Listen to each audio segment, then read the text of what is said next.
special sauce that God will give someone that makes them exceptionally good at something. And in the case of this man, that is all I said, though I could see who I was talking about. He was called to preach the gospel. The Lord said that this man was a special cup in his hand, full of the Lord's good graces and virtues.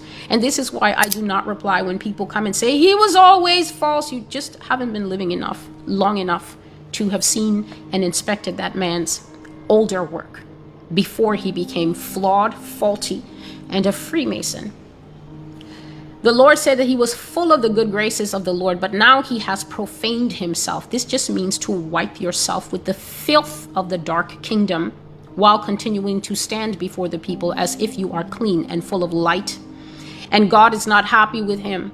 The Lord, however, is full of tender mercy towards him, and that is why I cannot name him.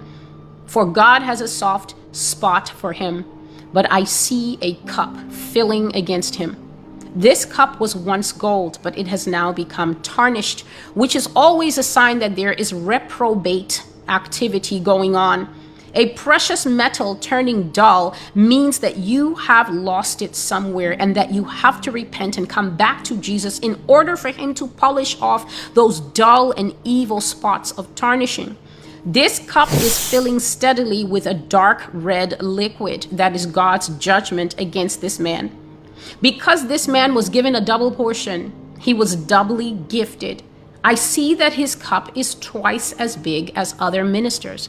And this is why other ministers, Bishop Eddie Long, other ministers, Pastor Frederick Price, other ministers, Minister or Pastor Miles Monroe, they didn't have the same size of cup as T.D. Jakes. And so they were taken out early according to the judgment of God. And yet this man continues on. Bishop T.D. Jakes continues on. He's still standing. I see his cup is twice as big as other ministers.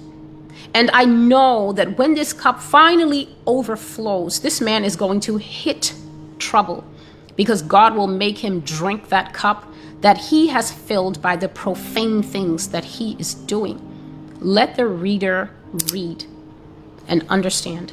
For this image can be used for every one of us who continues stubbornly in our sin.